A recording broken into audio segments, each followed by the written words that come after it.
Yo, dude, that got the camera to work.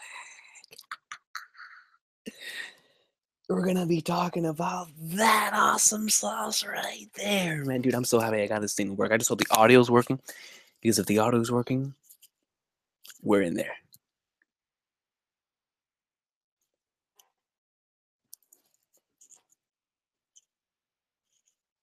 Let me see. All right, video quality.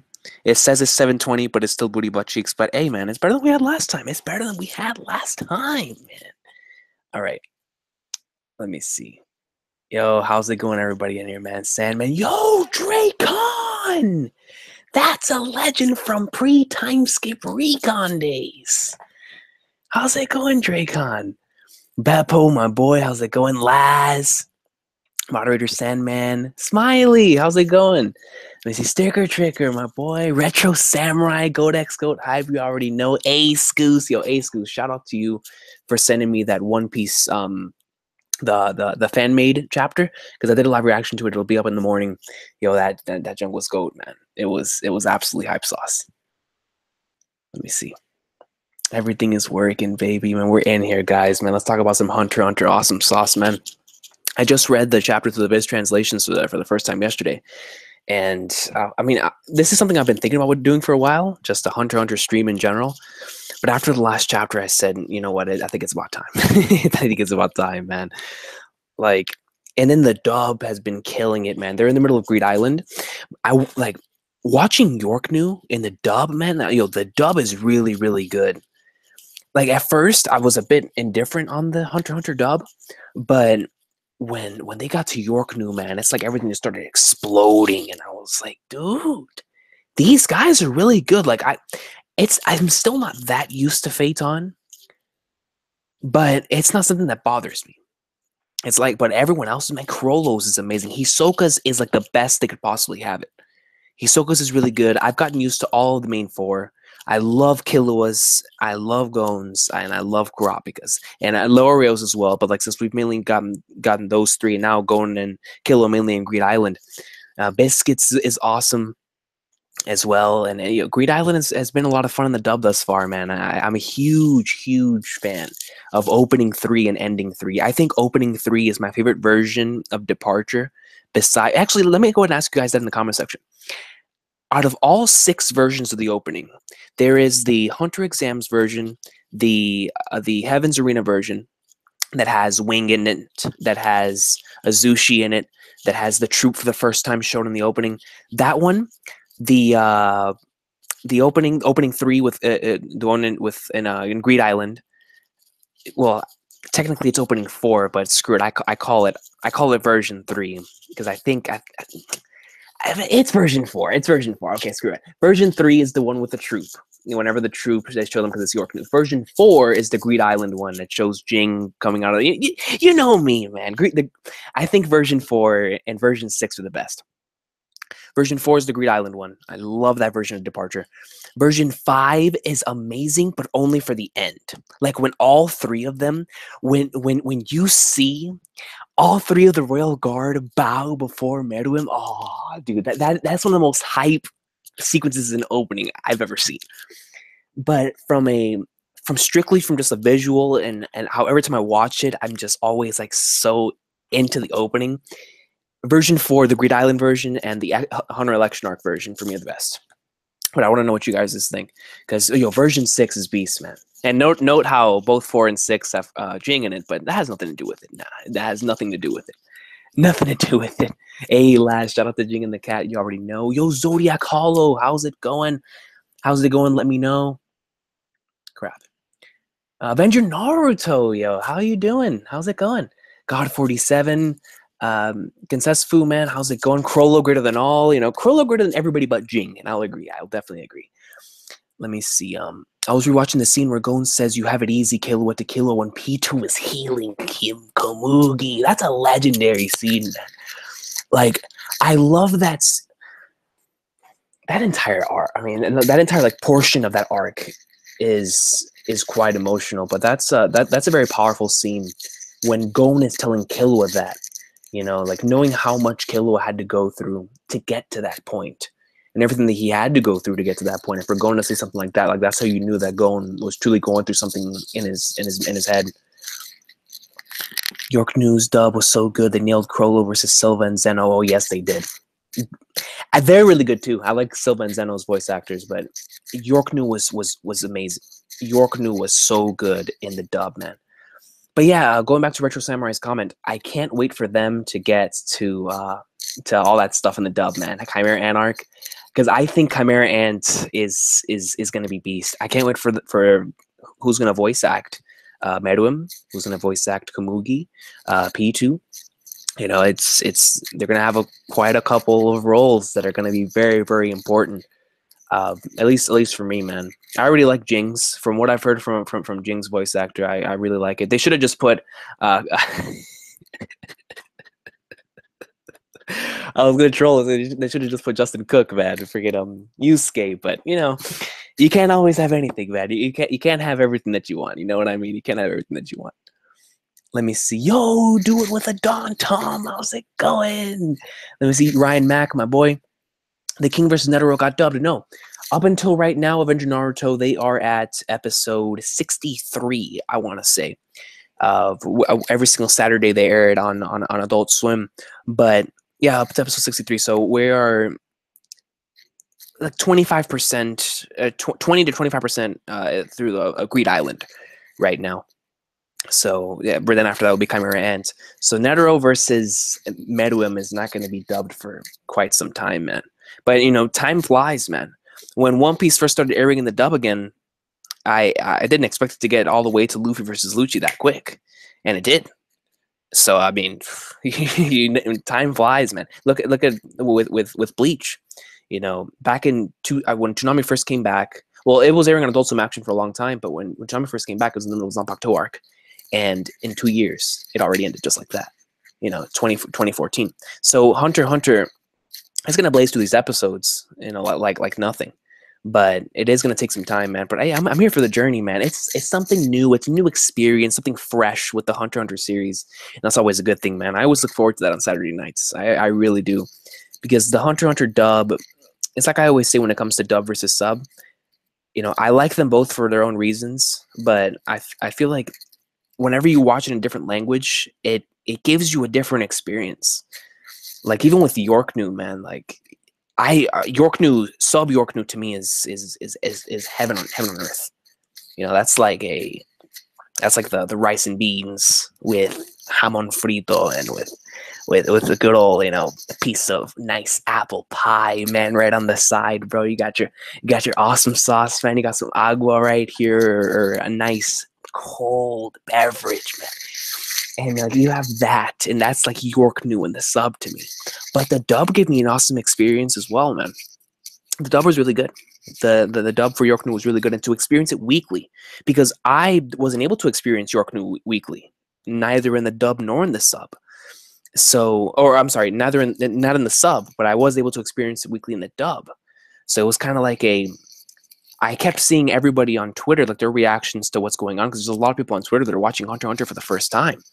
And I'm like, wow, man, you guys are experiencing this weekly for the first time, man. Like, and it just has me thinking in my head, like, I can't wait for them to watch, you know, the later episodes, like episode 85, episode 95. Yo, 95 is a good episode. Episode 112. Episode 112 is absolutely legendary, man. And anything from Chimera Anarch, honestly, but everything from then on, man, like I'm just thinking the reactions on Twitter whenever 131 happens, when Netero versus Meruem happens, you know, when 136 and 135 with Komugi and Meruem and Jing actually being present in the anime, like I can't wait to see those reactions on YouTube. Yeah, man, for sure, Ryan. But the York New dub is good, man. I really like it. I really like it. I think it's really good. All right, let's go ahead and look through here. 116 is when I will judge the dub. I don't blame you, honestly, Renby. I don't, because 116 is gonna be where Gon is gonna be tested. Where Gon's voice actors is gonna have to be tested. That's like our Gon moment. 116. Shout out to the first episode I ever reviewed on the channel, episode 116. Let me see. Am I the only one who go insane with hype? We've got a 12-episode anime sequel covering all the way to the end of Hisoka vs. Crollo. You know, actually, my boy Nenmac, made a video. If you guys know who Nenmac is, he made a video talking about the Hunter x Hunter anime and its possible return, and he was talking about how they should do kind of like how Attack on Titan did it, a 12-episode little season covering everything in the Dark Continent arc thus far. And I was like, you know what? I honestly wouldn't be opposed to that. I wouldn't be opposed to that at all, especially if I got to see the greatness of Hisoka vs. Kurolo animated, man. But how would that season even end? Like, man, we got to see how this current batch of chapters ends in order for me to say whether or not something like that is possible. But yeah, let me see. The Chimera Ant one is your favorite, along with I can't blame you for Chimera Ant, bro. Chimera Ant is GOAT, man. Let me see. Yeah, yo, Cursed Neji. See, I was trying to think back. I was like, yeah, I got you, man. Yo, Cursed Neji, man. Back from the pre-time skip days, yeah. Pre-time skip days. Let me see. Favorite ending.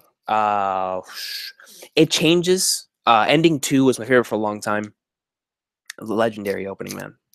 Hunting for your dream. And then when Chimera Ant was airing, oh my gosh, bro, ending 5, man. I used to rewatch that every day, dude. So and then right now my favorite is Reason, because ending 3 has been all I've been hearing due to it airing on Adult Swim. But honestly, if I were to, it's hard because ending 2 is the most hype, man. But from an emotional standpoint, bro, ending 5 is amazing, and so is ending 3. It's hard. But if I had to choose one, just for the sake of this call, for right now, it's ending 3, just because of where it's airing. Crap, I lost where I was. All right, there we go. Let me see. I still hated that they killed off some of the troop, especially Shalnark. I mean, me too, to a certain extent, but I'm kind of like it's something that's pushing the story forward in a really good way.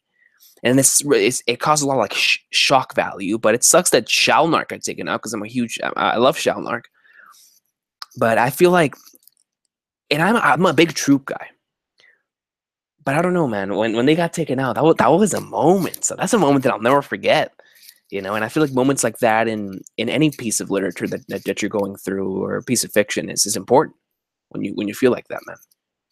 So I feel like it was definitely done. Let me see. Chrollo versus Hisoka, or the King versus Netero? For right now, the King versus Netero. For right now, the King versus Netero. And maybe that has to do with Madhouse and how amazing they did in 125 and 126.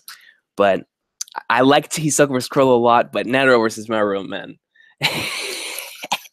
Yo, Netero versus Meruem, something else, man. That is something else. Let me see. Yo, Les Horn George, how's it going? How are you doing, man? Finished working on Naruto, couldn't miss the stream. I really appreciate you stopping by, man. Let me see. Money Marsh, I'm in the middle of working, but thought I'd slide through for a minute. What's good, fam? Yo, what's good, Money Marsh, man? Yeah, I do that all the time, bro. I do that all the time, man. How's it going? Yes, I can't wait to see. Laz says I can't wait to see Kite again in the dub. Same. I can't wait to see who's gonna voice freaking Kite, man. Who do you think would be a good candidate to voice Kite? No, think about it. Because Kite has like that deep type of fatherly figure type of voice. I'm trying to think of a voice actor that'd be good for that. Do you think Mustangs, Ace's voice actor would be good? I don't know. Nah, not sure. I don't think so. Regardless, he's Funimation anyway. But think about Viz voice actors. Let's see it's like some Naruto and Bleach ones. Would Kakashi's work for Kite? Maybe Kakashi's. Let me think about some Bleach ones. Byakuya's is too deep, but it could work. Byakuya's is pretty deep, but it could work.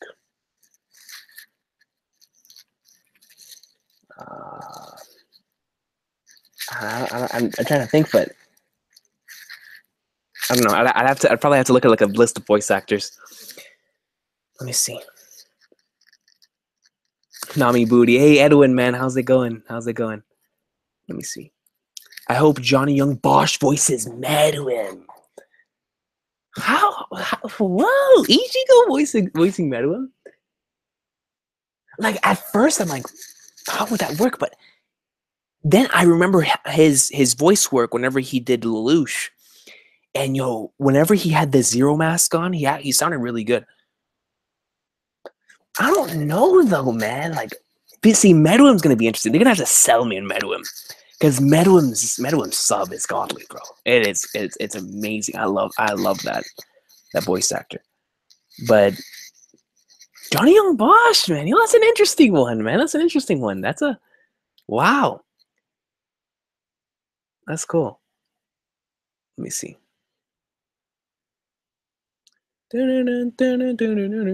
Crap. All right, yeah. I lost my place, but let's see. Let's just continue going through here. Hold on, bro. I think I saw a troll in here. This man is Shonen Jump Captain, man. Somebody get a spider repellent, man. We can't have trolls in here, yo. Somebody get the spider repellent. SJC, yo. Yo, Quinn, how's it going?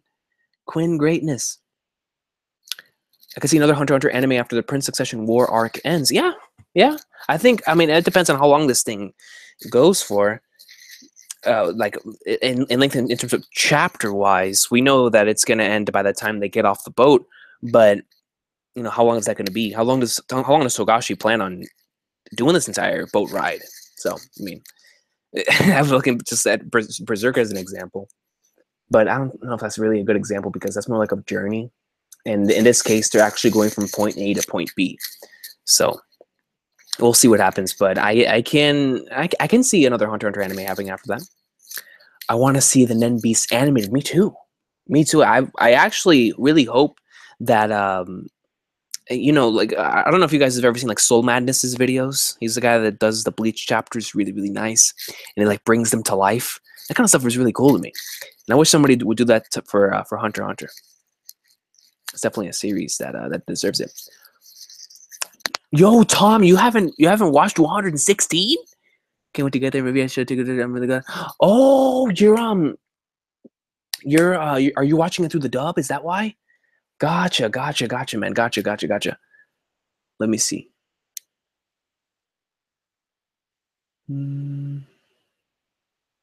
Yo, Scorpion Sketch, how's it going? Let me see.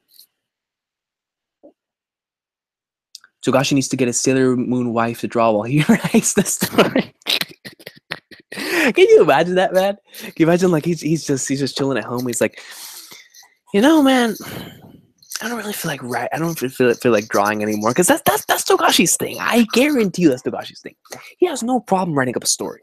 Well, I think the drawing is what kills him, and we know this. We know how legendary is the way he writes is.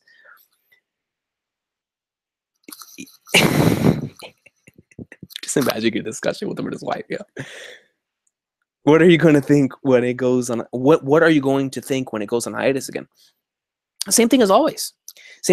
I just you know, I hope that it comes back soon. Probably going to come back like on a yearly basis, around this time every year now. But you know, whenever he does go on hiatus, I'm just like Togashi's going to go take a break again. It's fine. I've been caught up for a while, so I'm not gonna say immune because it still hurts not to be able to talk about Hunter x Hunter and not to have it on the channel. But when it's on hiatus, man, it's like it's just on hiatus. It's just on hiatus, man. I guess that's the best way to put it. I'm so used to it. I'll just let Togashi breathe. If he wants to take a break, I'll let him take a break. You know, and then we'll wait for next time. We'll wait for the time whenever it actually comes back. You know, I'm a wrestling fan, man. I have a lot of patience. I have a lot of patience, man. I have a lot of patience. Crollo shedding tears for Uvo still to this day is powerful stuff. Amazing. That's honestly one of my. I'm not gonna say it's one of my favorite scenes, but it's one of my favorite scenes for Crollo, because when I saw Crollo crying for Uvogan, it's one of those things to where it separates Crollo and also Togashi in the way that he writes characters from things that I had seen up until the point that I first watched that scene. Because up until I watched that scene, I had watched a lot of like those big bad like villains that have a right and a reason to do what they do, but it seemed like a lot of those characters really never cared. about their comrades or people that are close to them. And with Crollo, I found that even though everyone looks at like the spiders as like these horrendous terrorists, and they pretty much are, and you know, they go around and they steal a whole bunch of crap, they massacre a whole bunch of people for absolutely no reason. Well, I mean, I'm not gonna say for no reason, but you know, they still do it. But when I saw Crollo tear up for Wogan, it added just a brand new layer of like, you know, these guys actually care for each other, man. Like there is a reason why they're all doing this. And like Crollo crying for Wogan was beautiful, man. That was it's just it sets it's at the time it's and it still does to this day. It sets him apart from, and it sets Hunter x Hunter apart from quite a couple other series that I watched, because I've never been a fan of the. I mean, it depends. Like when it comes to somebody like an Akainu, it's a part of his character to go through everything no matter what it is. And you know, I will take out anyone means necessary, even if it's my own men, then I'm okay with it. But for the sake of being bad, man, you just like wipe out your own dudes. Like, okay, I guess it's savage, but like you look at somebody like Conky, and Conky doesn't do that. Conky doesn't take out his own men. I mean, I probably would, but he cares about his men. He'll just wreck anybody else. And to me, that's cool, because as long as you have that family of yours, like the people that you fight for, and your own squad, that it shows that you're still human, that you're still relatable, you know, or that you're not this stereotype of what a villain should be or what an antagonist should be. And then you know, that's cool to me, man. That's I like whenever characters care about other beings, you know, and with the exception of like a couple, like I like Akainu is done right. I like a character like that, so where like it's because of his sense of justice and that he goes through no matter what and that kind of thing. But getting off that, yeah, that's why that Crollo scene means a lot to me. It's set him apart from a lot of other series. Remember Togashi did 20 to 30 chapter streaks before, yeah, and I remember with the election arc, he went 20 straight the entire arc in one go, and I want him to do something like that. I want him to do something like that, man. Like, give me 20 straight chapters, bro. 20 straight chapters. But Troy Baker hates anime now. Kite needs an edgy voice. What makes you say that, The Conqueror? Old Ben. Somebody get Shonen Jump Captain out of here. Somebody get that man out of here, dude. This man is a troll. All right, let me see. Only Recon would spend 40 minutes and 2 chapters. Dude, to be honest with you, bro, I would probably spend like if I wasn't wary of like the time that I had, and if I had a camera that like lasted a long time, I could probably spend a good, I mean, no joke, if like on a really, really good chapter, like if a chapter is amazing and it just I can't stop thinking about it, I could be on it for like 2 hours. Like talking about like a couple chapters, bro. And that's a shoot. That is a shoot. I am innocent. I hope the King of Kaiken dies. He gives me the creeps. The King of Kaiken, dude. He is kind of weird, but it kind of adds to his charisma. Like he feels like he has like the type of King's hockey, because even though he's a character in a series, like whenever I see him, I'm like, I understand why he's a king. He just has that type of vibe, that type of confidence of like getting something done. And you know, even though he has like all of his children here in a succession war, like the way that he's manipulating and controlling it, man, it's like I don't know, I have a lot of respect for him, man. I don't know, it's weird. It's a weird kind of respect, but I feel his King's hockey. I really do. Let me see. Togashi's going to blue ball us on a major cliffhanger. You know something? I actually brought that up in the last live stream I did, the general live stream. And everybody in here, well, I'm not going to say everybody, but most of the comments that I saw in here were like blasting me for it. Because like, that's blasphemous. If that Togashi should leave on a major cliffhanger. But to be honest with you, I kind of want that. I kind of want him to leave on a cliffhanger. And like I said before, I want him to leave on a cliffhanger so that we can still talk about Hunter x Hunter even when it's gone. I'll give you an example. When D. Greyman went on hiatus for that years, it left on one of the biggest cliffhangers I had ever seen. So you compare that, and like now where barely anybody's talking about D. Greyman, even though it's ongoing. Like I feel like a powerful cliffhanger I mean, look at last time Hunter had a massive cliffhanger with Beyond Netero coming in. I will take you there. That's a chapter that we nonstop talked about in streams. And maybe, I don't do as many streams as I do before, back when all that was going down. But still, like, I feel like a massive cliffhanger would do it right. It would keep everyone discussing and talking about the series, even though it's gone. So it would kill me on the inside. But hell, we would still be talking about Hunter x Hunter. We would be talking about a lot of speculation and all that stuff. So I hope he does leave on a cliffhanger. Yo, Chamarks knows, man. Soul Madness is the GOAT. We're gonna have to wait 30 years to see Don't Freeze. 30 years. 30 years, yo. You might actually not be lying there, man. I don't know when we'll see Don't Freaks. That's another character I'm really excited for. Hey, let me know in the comment section down below what you guys think about Don't Freaks. Like, in terms of what do you think his importance to the story is going to be? Is he going to turn into like a new how do I put this? Because I know Dawn Freaks is going to be extremely important to the Dark Continent, but in what way will it be important? I'm actually curious to hear you guys' opinion on that down in the comment section in the chat. Let me see. Hey Venom, man, how's it going, my boy Venom? Let me see. Ah, crap. I was just reading a comment and I lost it. Akainu equals Donzo done right. Man, my I'll talk about Donzo another day, bro.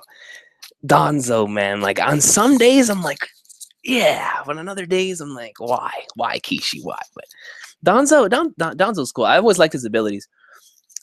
Let me see. What are your dream Hunter x Hunter fights? Dream.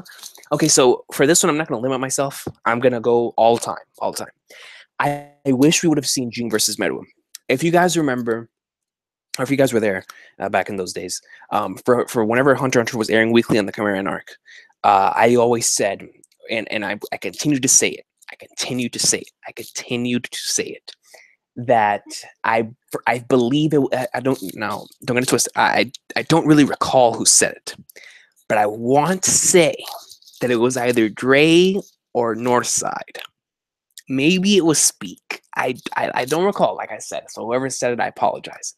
But I remember somebody saying that it was going to be the Troop versus the Royal Guard, and I would have loved to see that, man. And that's number one. I would have loved to see the Troop versus Royal Guard. Number two, I would have loved to see Jing versus Meruem. I mean, for me, bro, like I said last time, Jing would have swatted that bug. Yo, he would have swatted that bug, man. But hey, everyone has their own thing. And I'm talking about pre-transformation and post-transformation. Jing's still taking the dub. Another, probably my most anticipated one is Jing versus Pariston. Mainly for, well, not my most anticipated one. I think my most anticipated one is Kurapika versus Chrollo, just for the story that's there. Kurapika versus Chrollo, Jing versus Pariston, bro. Yo! I want that fight so bad, bro. Jing versus Pariston, man, because I just want to know what Pariston's all about, man. I want to know, like, even if it's not an actual like fist fight, man, like it doesn't have to be a fist fight. It's Hunter x Hunter. Let it be a battle of the minds, man. Let them try to like how they're doing right now, where they were constantly outsmarting each other. Let them do that, but on a larger scale, man. I would love that, bro. Hisoka versus Illumi, even though that's not something I really see happening, it'd be cool. Hisoka versus Illumi. I would have Hisoka going over.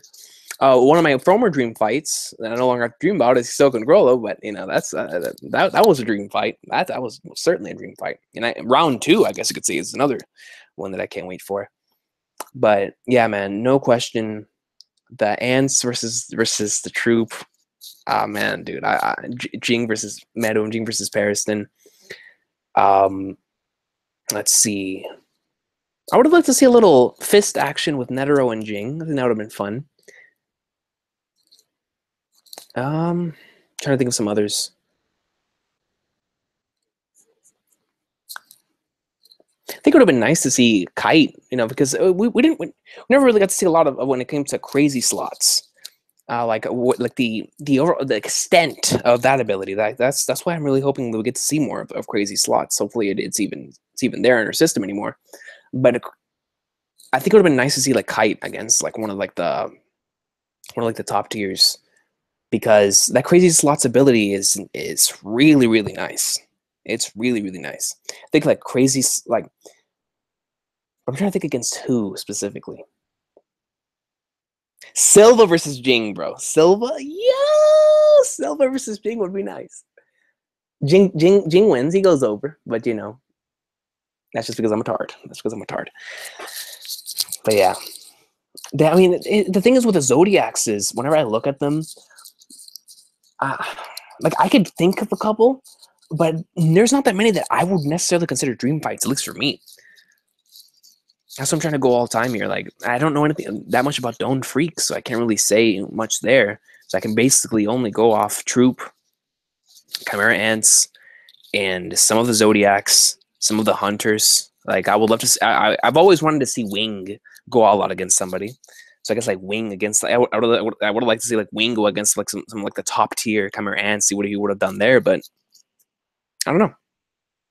There's a couple, but for sure, the ones I mentioned, bro. Adding Jing and Silva. I think Jing and Silva would be goat.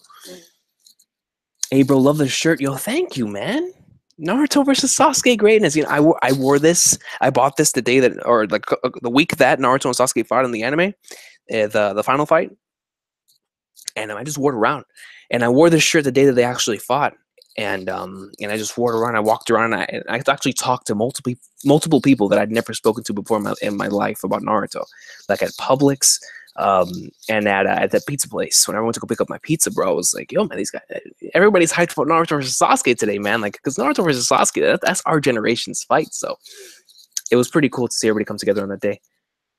All right, let me see. Recon has done it before. Do you have any proof? I don't see any proof. Yo, Mecha, how's it going? I think the Prince Succession War and the Dark Continent is the time skip for Killua and Gon. Now, I've seen this being brought up before. I've seen the topic being brought up that the Dark Continent and what we see there, like, okay, I'll give you guys a quick example. So the Dark Continent happens. So what we're going to see is the Dark Continent through Jing and, let's just say, Jing and Kurapika's eyes. Jing and Kurapika and Hisoka's eyes. Let's just put it like that. That's how we're going to see the Dark Continent. Now, when it comes to what happens after that, so the Prince Succession War, then we get to the Dark Continent, and then something happens within the Dark Continent that causes like one of those end message, one of those like narrator end messages. For example, in closest one I can think of is One Piece. Like with what happened with Ace and Blackbeard, that at the last bubble, it stated that this would basically foretold like that future events were going to be greatly affected by this, kind of like something like that, except it would be kind of like Sabaody wise, to where like where they were annihilated all on this day, kind of like something like that, to where on this day one of the worst events in the history of mankind took place. And then like there's just a little skip in time in which we have no idea about anything that took place in the Dark Continent from there up until where it happened, or like where we pick up in the future again. And that's whenever Gon and Killua have to go on this adventure to go see what actually happened and what took place in the Dark Continent. And I remember somebody bringing that up before, and I thought it was very interesting. I thought it was something that was very interesting, and something that I could definitely see Togashi doing in terms of giving us this arc, letting us explore Dark Continent first through somebody else's eyes that already prepared for the Dark Continent, seeing a whole bunch of crazy stuff. And then as the plot continues to just get more serious, more intense, we don't know what happens after that. It just cuts away. And now Gon and Killua go on this adventure to find out exactly what happened to everybody. What happened to Kurapika, to Hisoka, to Jing. Don't like a lot of things that went down on Dark Continent. Now they go over there on this adventure to see what's gonna happen. So I thought it was a very interesting idea. I thought it was very interesting because, especially if it involves Zoldix, because that would give Killua the motivation to go over there as well. But do I 100% rock with that idea? I'm half and half because it's something I would like to see, and it's an adventure I would love to see with going and Killua going to Dark Continent together, and it gives them motivation to go and find, and it would be great for us as readers because we would be like, yo, what in the flying flag nerds is going on? Like, what happened to them? And like Togashi could leave little clues here and then onto what happened to Jing, what happened to Pariston, what happened to Hisoka. Like, can you imagine like we just randomly are reading one of the chapters, we're going and Killua enter the Dark Continent themselves, and on one of like the stakes, you see one of the Phantom Troops' heads, or like you see one of their clothes on the thing, but I don't know how Togashi would pull it off once again, because the way that I remember the theory being stated was that a couple years would pass until Gon and Killua got there, so everybody would probably already be dead. So I'm not sure. I'm not sure. It's an idea I really like, but I'm not sure how Togashi would go about it. But I would like to hear your guys' thoughts on that. I remember that theory being talked about back in the day. And I thought that was cool. Kind of like how Greed Island and Khmer Ant was a time skip for Leori and Kurapika. Oh, that's how you meant it as in like we won't see them for a while. Okay, I got you. I thought you were talking about like another one. Well, maybe you were talking about it. That's the way I took it because I remember somebody was talking about that. We were talking about that in a stream one time before, and I just thought it was very interesting.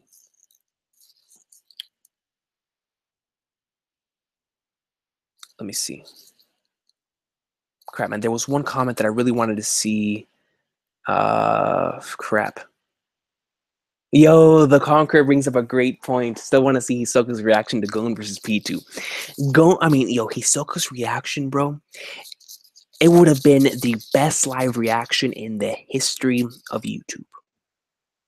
History. Like my two favorite reactions, or my two favorite YouTube videos, I think, period, here on YouTube, are Shonen Jump Captain's reaction to the Mary, and Uzumaki Khan's reaction to the reveal, to the Ace reveal. I think that's safe to say. Either that or to also to the Mary, because that Mary scene just hits me. But Hisoka's reaction to Gon versus P2 would have trumped anything that I would have ever seen before, because it can you imagine? I mean, yo, he would have busted the biggest nut of all time, dude. And you'd have been like, what is this guy doing, bro? Gon. That would have been legendary, man. Let me see. The more we found out about how OP the Kercha clan are, the more impressive the troops seem. I know. That's a great point, Bay Area. Great point. Because the Kercha clan, especially with what we've recently found out about Emperor Time, and I know that Nen is exclusive to each individual person, but still, everyone in the Kercha clan had these eyes. So that means all of them must have had different abilities based on their eyes, if they had Nen.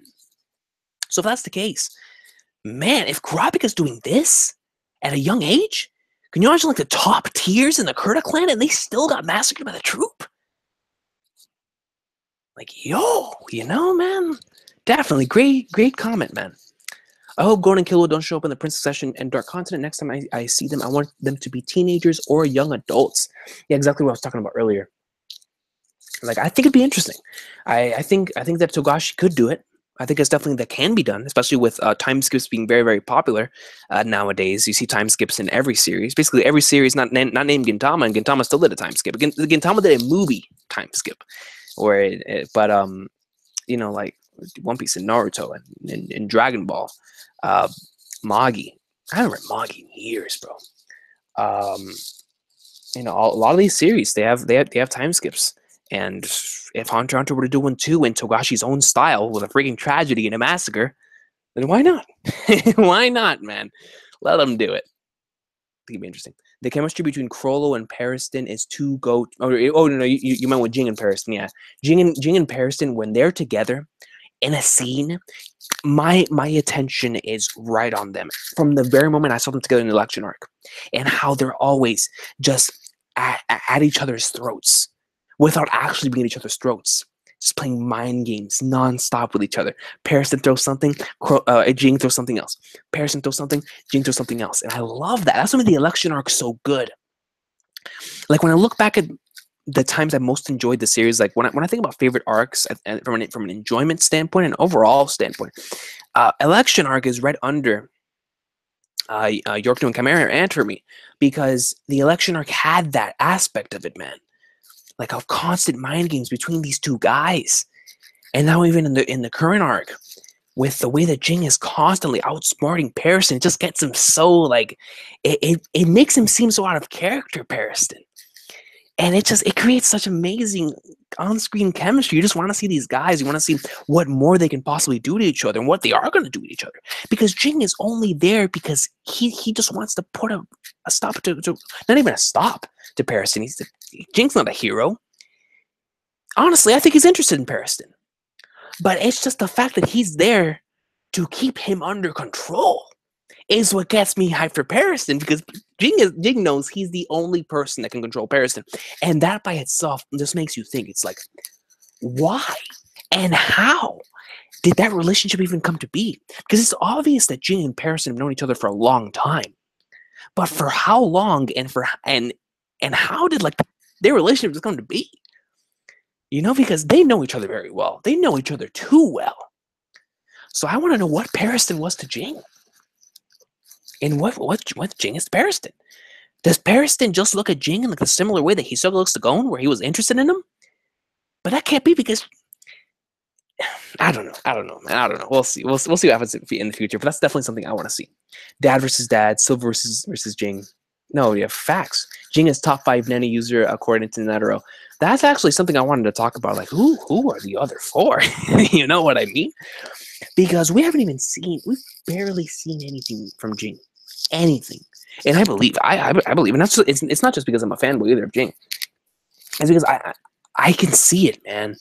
When you're able to do like the stuff that Jing does, and to explore in the places that he does, the man created a video game out of Nan in the real world.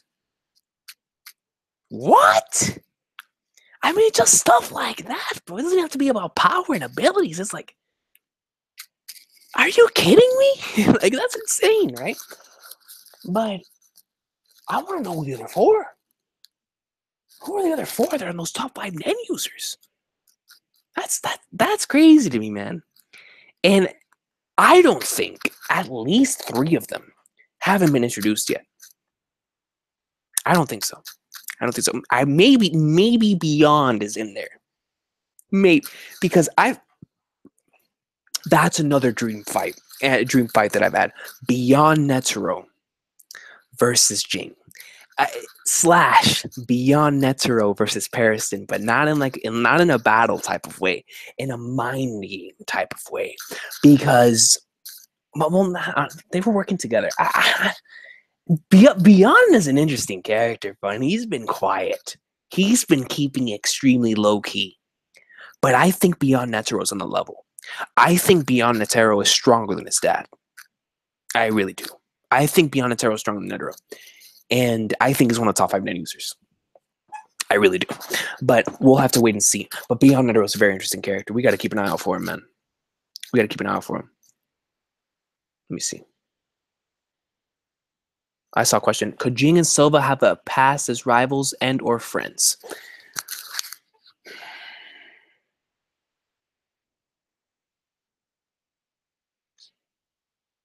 I don't know how to answer that, man. Because I kind of want to say yes. Sort of. They could have. But I don't know. Because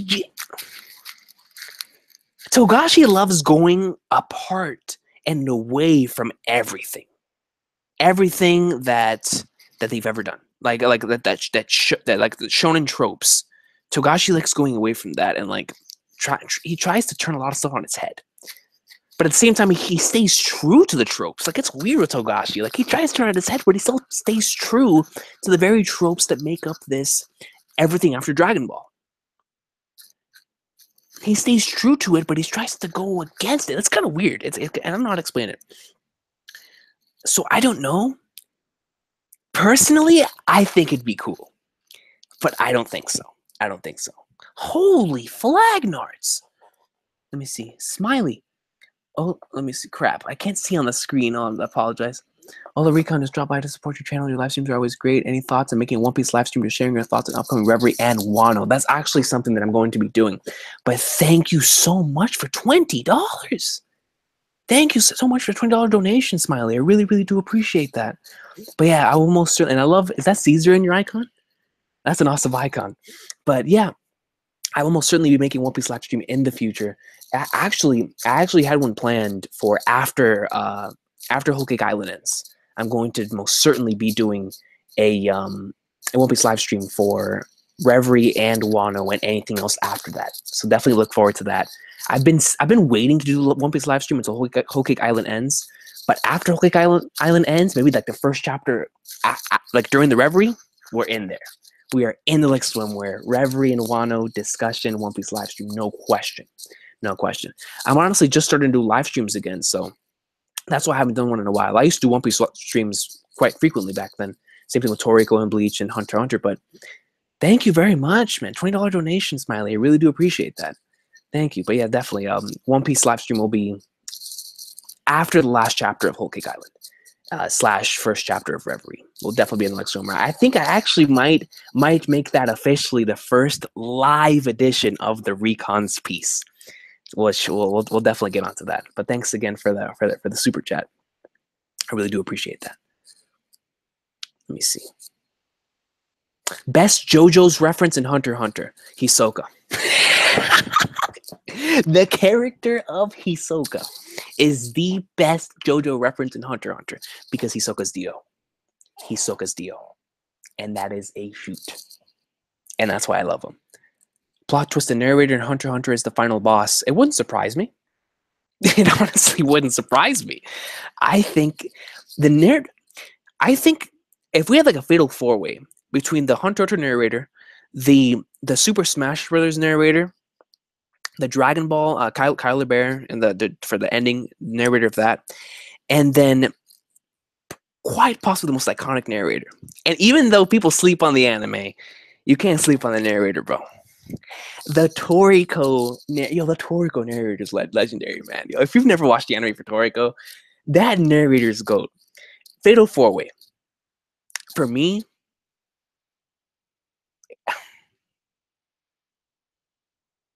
DBZ narrator takes it, but that might be nostalgia talking. But the Smash Bros narrator is legendary, bro. What? Melee! Ness! Yo, Shonen Jump, bro. Shonen Jump Captain, if you're still in here. Do you remember when Brawl first came out, and we were all super excited to hear how Sonic would sound like in Melee, or in Brawl, and I remember going on YouTube, and because I didn't get Brawl until maybe like 6 months after that. So when like all the videos first started coming out for Brawl, I remember one of the ones that I was eagerly anticipating was to hear like the narrator say Sonic, and I remember, man, the Smash Bros narrator is legendary. Sonic. Like when I heard that, I was like, what? The Smash Bros narrator saying Sonic, Captain Falcon, Ness, Ness. The Ness one kills me, bro. Smash Bros narrator might be the most legendary narrator of all time. Oh my gosh. But yeah. And the narrator in Hunter x Hunter is definitely the final boss, aka Gyro.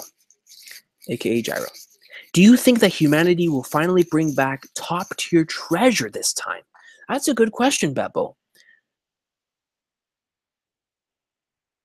Yes. I believe if Beyond Netero doesn't die, I believe that he will bring back exactly what he stated. I do believe so. I think they will get treasure. I think that the Dark Continent will give us those adventure vibes, that adventure aspect of Hunter x Hunter in that type of way. But what kind of treasure will they get? Because it might not even be something from a gold money standpoint. They might get something like a map, a secret, like something kind of like a poneglyph, but in terms of the Hunter Traverse, with like their ancient texts that we see quite often in Hunter x Hunter, talking about something within the world of the series. They might even find a page of like Don Freaks, a page of Don Freaks' book probably could be treated as a treasure. Um, Hunter x Hunter is very weird in terms of like the stuff that they find that they treat as valuables. For God's sakes, Krollo had the Kurta eyes being sold in an auction. Human eyes. Body parts aren't limited either, man. You find a body part of like one of those like legendary animals or something like incredibly like insane in the Dark Continent, you bring it back, you'll be a billionaire. Pretty sure that thing will make you more money than the Hunter license itself. But who knows? That's a great question, Beppo. Great question. I think they will. Flipping Flagnards. I lost my way. Don't lose your way in my mind. I love that thing. Let me see.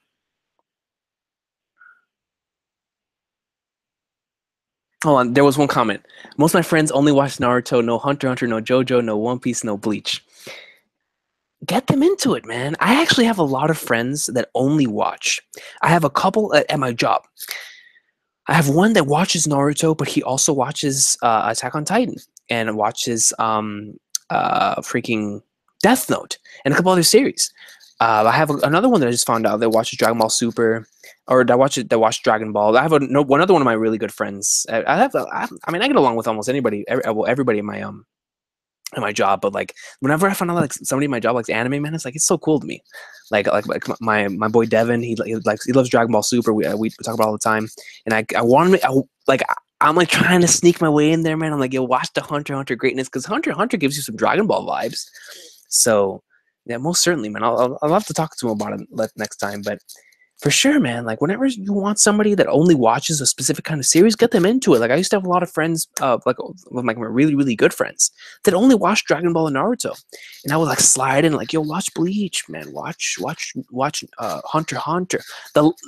Not the last one, but the one that they almost never take from me is One Piece. Nobody ever. It's rare when somebody actually watches One Piece when I tell them to, because they're just afraid of the length.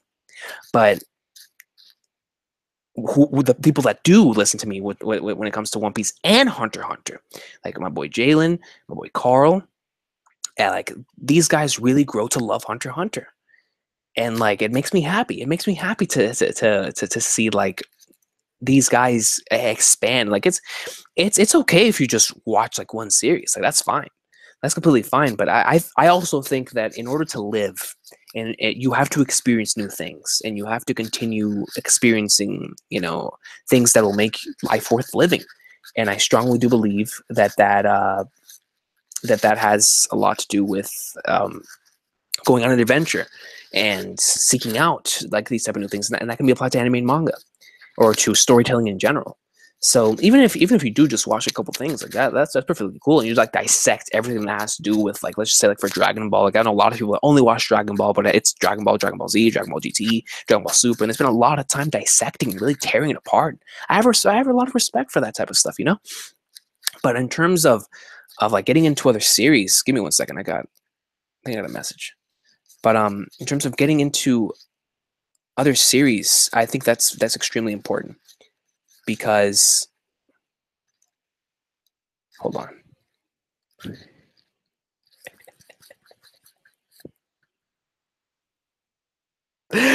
Yo, man, Shonen Captain's the biggest troll of all time, bro. I'm not even gonna read what he said, but but anyways, yeah. Going back to what I was saying, I think it's very important to just go out and just find some new things, man. Find something that you think you'll like, in terms of just any sort of other series in general. Like I feel like it's always good to just go out and just find something new. But man, if you just stick with one series, that's perfectly fine too. You can always find a lot, especially when it comes to like series that bring a lot to the table. Made in the Abyss, Beppo told me about Made in the Abyss, man. I want to get on that. I really do. Now that I'm going back to school, I think while classes, like, there's an intermission, I'll be able to watch a couple episodes of that. I'll definitely let you know in a PM how I'm feeling about Made in the Abyss, Beppo, for sure. Let me see. Crap. Y'all sleeping on my boy Maha Zoldyck.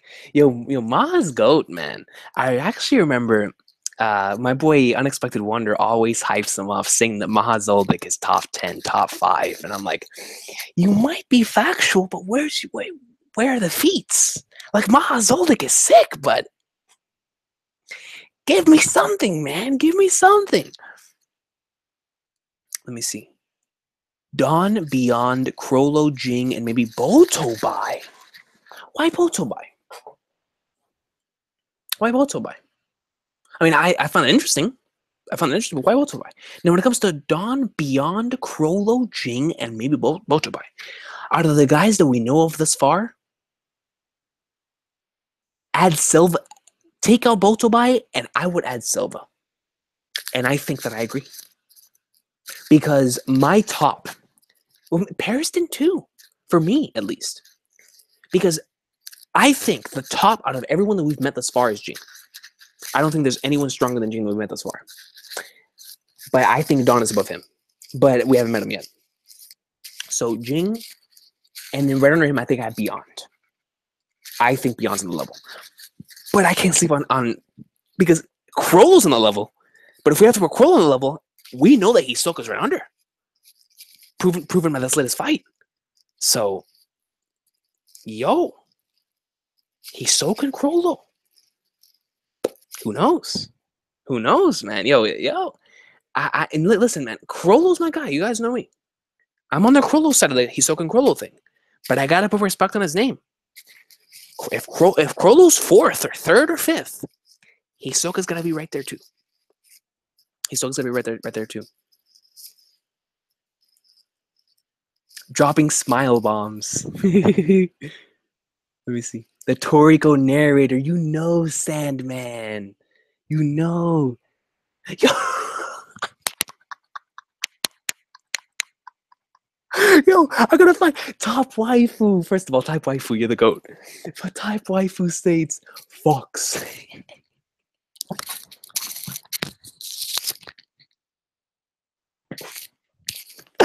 Yo, Fox, Falco, Fox, Kirby, Ice Climbers. Yo, Smash Bros. Narrator's untouched. He's untouched. And then with the Melee soundtrack,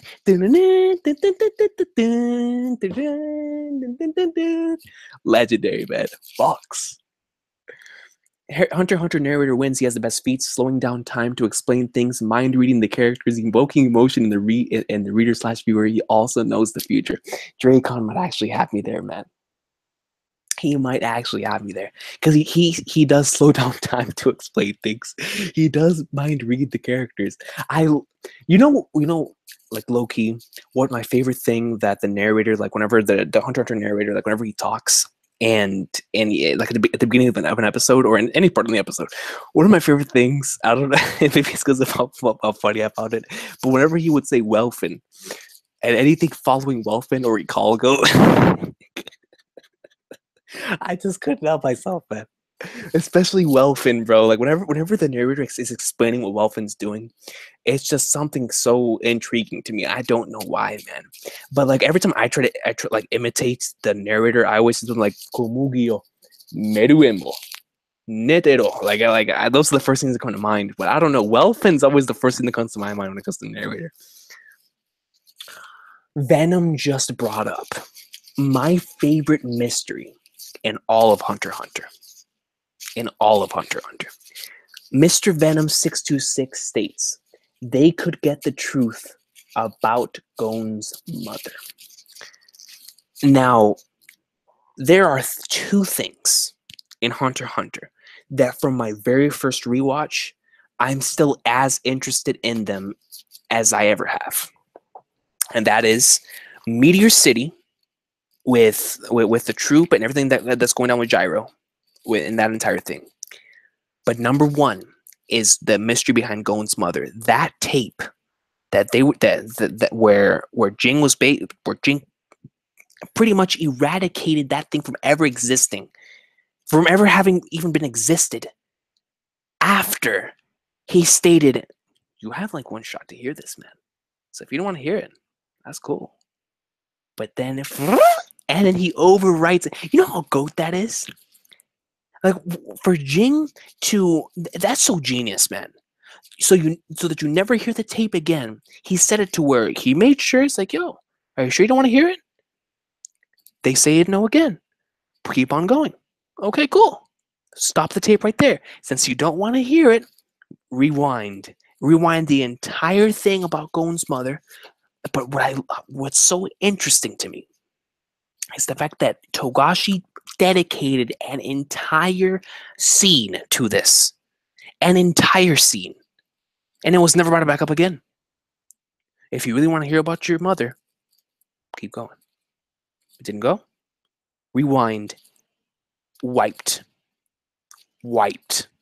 And you're like, that's it? And it leaves you so interested, bro, because you're like, what the hell was he gonna say? What was he gonna say? It couldn't have been, it could not have just been your mother's dead. It could not have just been something stupid. This is Togashi we're talking about. It had to have been something ridiculous. Like, not even just in terms of, like I said, like of her being dead or anything. It had to have been something like crazy, like a mind-blowing plot twist. And like maybe I might be hyping it up too much. But that scene always stuck out to me. The mystery behind Gon's mother, man. That's a very, very interesting mystery, bro. That's one of the mysteries that, like I said, from the very first time I watched Hunter x Hunter up until now, it's one of the ones that I'm most interested in. Still, all of these years later. Great comment, man. The whole thing with Gon's mother's crazy. Let me see. Hulkenberg about to win the Succession War with his Nen Beast, soloing everyone without him knowing what's going on. Yo, the gargoyle. I'll tell you what, man. The gargoyle is not. Listen, when it comes to terrifying Nen Beasts, Tedesnitch, his Nen Beast just spooks me. The Sun and Moon from Zhang Lei. Yo, the end of last chapter, though. Son. Did Zhang Lei do that to Kurapika? Anyways. The Sun and Moon, that's not getting one shot. The Dragon Tales. I love Dragon Tales, man, so I don't know. But I don't see, yeah. The gargoyle is sick. But whatever Tedesnitch got going on over there, man, he got something going on. Bro. Man, but Hulkenberg, you know how funny that is? Hulkenberg wins the Succession War without him even knowing what in the flying flag is actually going on. Hunter x Hunter is going on hiatus after 369. No, I won't accept it. It's possible, because that's how long a volume is supposed to be. Like, we open up the handy greatness right here, and we just look 331 and 340. You know, nine different 9 chapters here. You know, I was about to say something, but I think I'll save it for a future video. There's something in this volume that I want to talk about, but I kind of want to dedicate an entire video to it. But I want to rewatch it in the anime first. Like, I want to reread the chapter, but I also want to rewatch it in the anime first before I make the video. So it's about the end, like the end of the Hunter x Hunter anime. But we'll keep going. Let me see.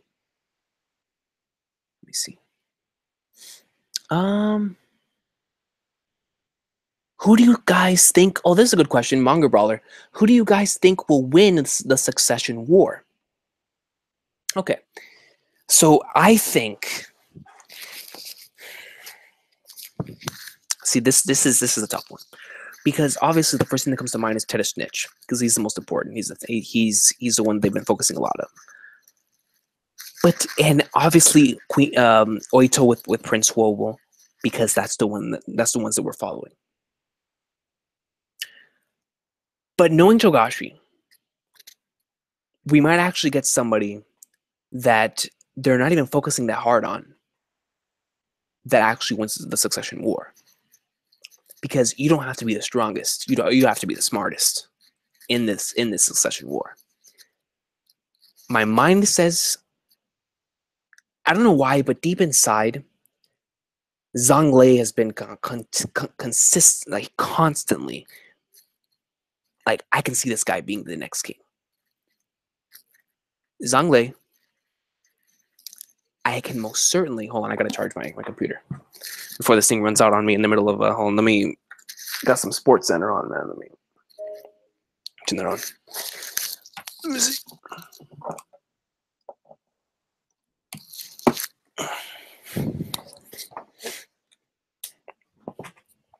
All right. Crap, it's not charging. Charge, man. There we go. Put this right here. Don't want to get electrocuted. All right,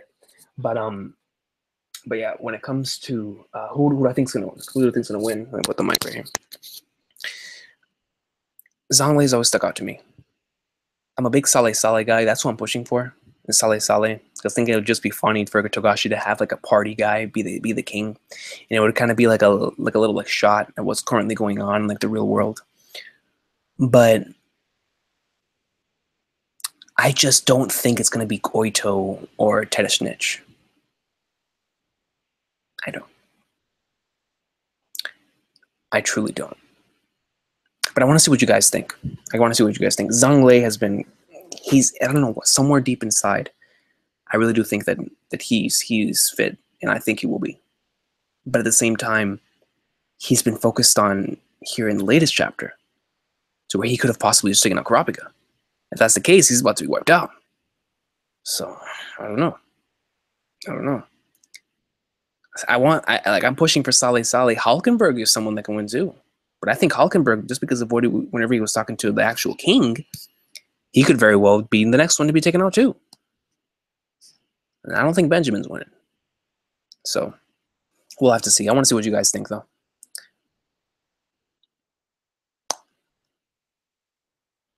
Yeah, you wish bitch knows, well. SJC is a troll, man. Let me see.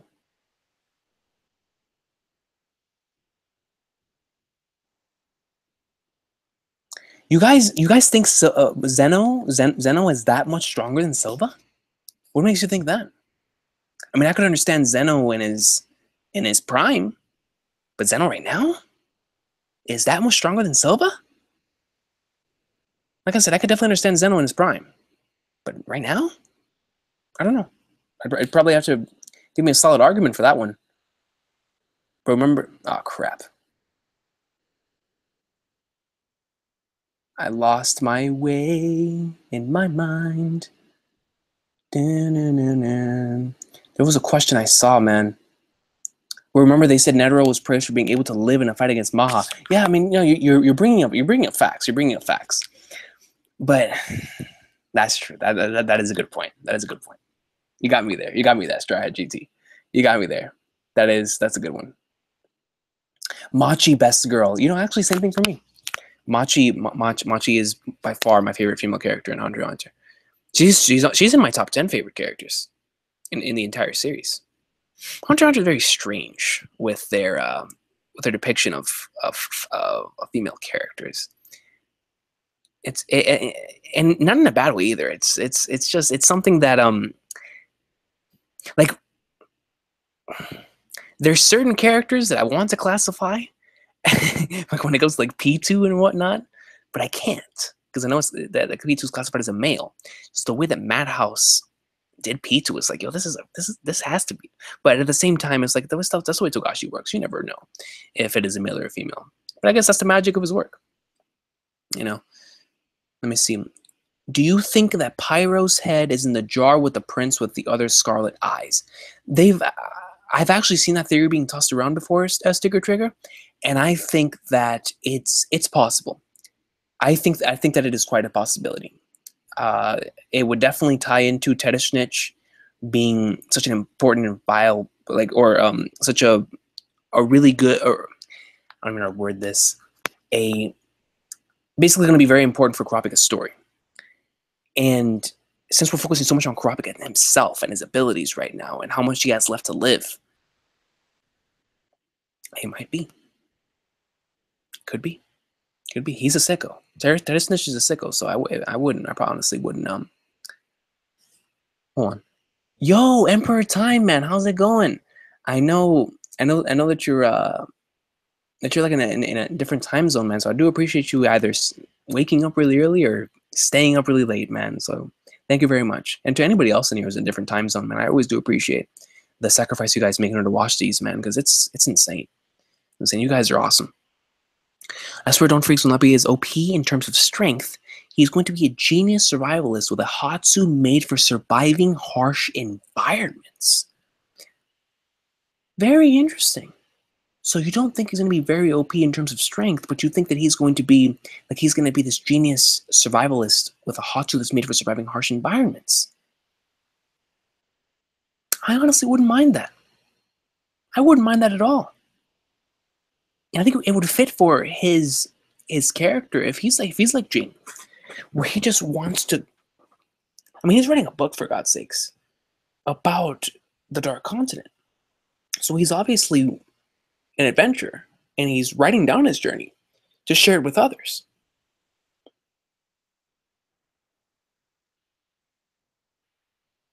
I rock with it. I rock with it. I mean, if he is OP, I wouldn't mind. You know, I like some OP characters, but the concept and the idea of a survivalist that's not really that strong, but he's just so good at surviving in this insane world. That's cool too. I like that. I like that idea, man. Don't forget about that crazy elevator in the Chimera Anarch. Narrator warned us about the sleep gas and code. Hunter narrator knew everything. Could completely explain the manufacturing of a nuclear weapon implemented in there. Your facts, bro. Your facts. The rose. The legendary rose. Yeah, I swear, bro, the Hunter narrator could like narrate his way through anything. Through anything, man. Oh snap, what about the thousands of Chimera ant eggs that will be hatched in the Dark Continent? You know, that line is so interesting to me. It's like, send in the Chimera. I'm like, what the? Send in the Chimera. Like, all of those eggs are going to be, but at the same time, actually, let me ask you guys this.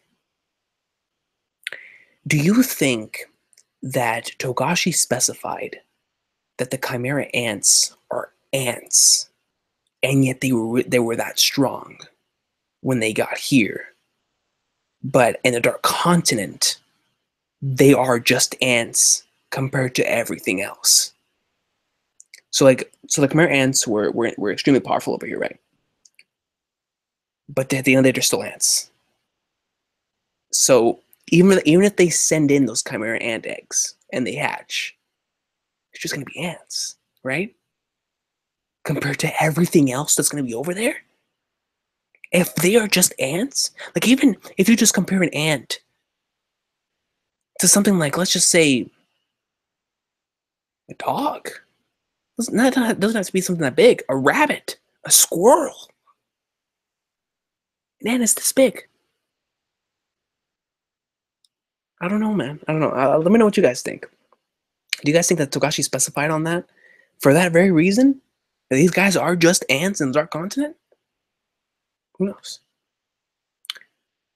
We know Togashi said that there are only a few arcs left after the Chimera arc. The question is the Succession War a separate arc from the full Dark Continent arc? It's a good question. I think that they might be one and the same. Because not the entire Chimera Ant arc took place in the same place. Your Canoe took place in the same place. Greed Island took place in the same place. The election arc as well. Hunter exams, Heaven's Arena. And the Zolik family arc all took place in the same place. But not the Chimera Ant arc. The Chimera Ant arc was like a 3-act saga that took place like in different parts. So if we look at the Dark Continent arc as like a saga, then the Succession War arc is the first arc in that saga. So that's what I'm going to say. That's what I'm going to say there. I think that it is a part of the Dark Continent arc. However, if Togashi doesn't see it that way, then you're right. And we're really close to that finishing Hunter x Hunter. Hey, actually, can you give me a link to the article, if you can, down below, where Togashi said that there's only a few arcs left after the Chimera arc? I would like to, if there is a link, I would like to read that. Gon's mother.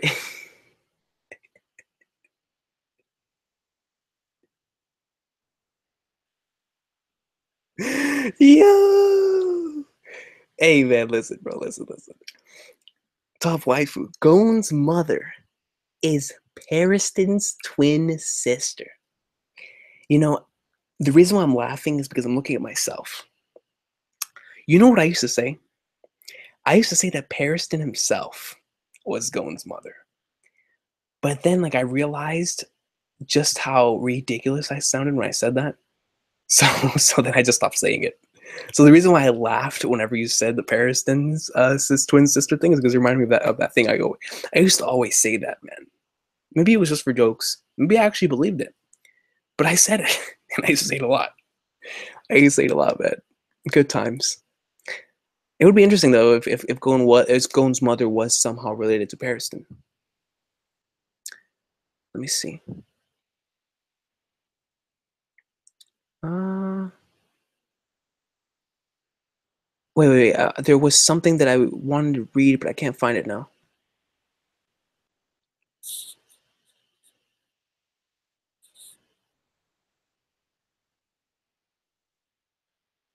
Crap! Where is it? Oh, there was one thing about Camilla. Somebody brought up Camilla. Camila-san, Camila-san, Camila. All right. Here it is. Strategy. Camilla is winning the succession war. You heard it here first. Camilla's another interesting one. Because with Camilla, it's like we've had enough screen time from her. Like seeing her. But at the same time, we haven't seen that much from her. As a mystery type aspect. I can see Camilla winning. I can see Camilla winning. It would definitely add to something. Let me see.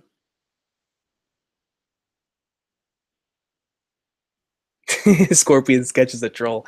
It's not going to be any of the princes. It's going to be the last person standing on the ship. Yo, and it's going to be beyond, bro. It's going to be beyond Netero, man. That's why he's sleeping. Chives brings up a good point. Well, honestly, what would happen if all the princes died? That's a good point.